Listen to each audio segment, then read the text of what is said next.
continuarem proveint d'aquests equipaments durant aquest curs, però sobretot el que farem és aquest acompanyament als centres educatius per tal de que aquesta transformació digital entri a les aules i sigui una transformació digital que complementi l'educació presencial.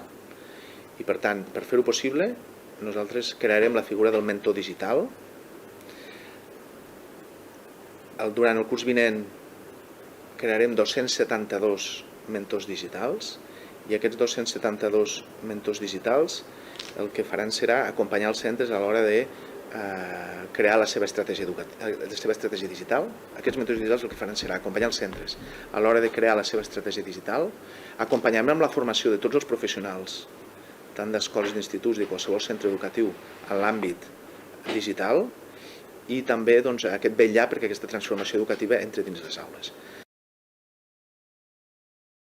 I aquests mentors digitals acompanyaran cadascun d'ells uns 10 o 15 centres educatius a partir del gener del proper curs i fins a acabar el curs 22-23. Per tant, a finals del curs 22-23 tindrem els 3.500 centres educatius del país amb aquest acompanyament de 272 mentors digitals que durant aquest temps hauran garantit aquesta estratègia digital dins de cada centre, adaptada al seu projecte educatiu de centre, aquest acompanyament a la formació de tots els nostres professionals i garantir que aquesta transformació educativa que ha de complementar l'educació presencial entri dins de totes les aules del país.